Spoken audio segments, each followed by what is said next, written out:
దీంట్లో కొత్తగా ఏది 2024 వెళ్తా ఉన్నాం. ఇవాళ చివరి రోజు. ఇవాళ ఈ ఏడాదికి అంటే 2023కు ఇది చివరి రోజు అంతే. ఇక ఈ చివరి రోజు మీ అందరికి తెలుసు, నేను చెప్పాల్సిన పని లేదు. ఇవాళ బాధతో ఉంటారు, రేపు సంతోషంతో ఉంటారు. ఒక కథ కాదు, ఒక లెక్క కాదు. ఇక వాటిని మనం ఆపలేము, చేయలేము. ఇవాళ రాత్రి 1 వరకు మెట్రోలు నడుస్తూ ఉన్నాయి. అయితే 1 తర్వాత రాత్రి 8 గంటల నుంచే డ్రంక్ అండ్ డ్రైవ్ టెస్టులు పెడతా అంటారు.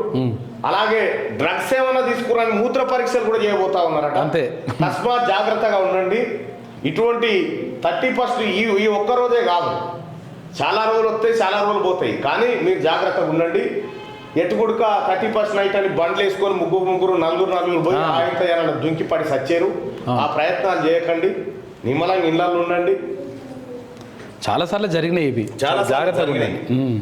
రైట్. ఇక కొత్తగా ఇప్పుడు తెలంగాణ రాష్ట్రంకు ఈ 2023లో కొంత మకిలి ఉండేది. కేసీఆర్ పరిపాలన మకిలి ఉండేది.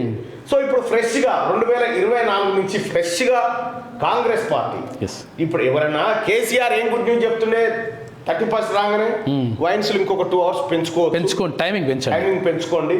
నైట్ 2 గంటల వరకు 3 గంటల వరకు చేసుకోండి. దుంకుర్రి, ఎగురురి, తాగురి, తందనాలు ఆడురు అనేది కేసీఆర్ 31 డిసెంబర్ 31 పాలసీ. రేవంత్ రెడ్డి గారి పాలసీ ఎట్లుంది? డిసెంబర్ 31 తారీఖు నాడు నిరుద్యోగుల కళ్ళల్లో ఆనందం నింపడానికి డిఎస్సి చేస్తా ఉన్నాం, మెగా డిఎస్సి ఉద్యోగాలు భర్తీ చేస్తా ఉన్నాం. ప్రభుత్వ ఉద్యోగులకు మొదటి వారంలోనే జీతాలు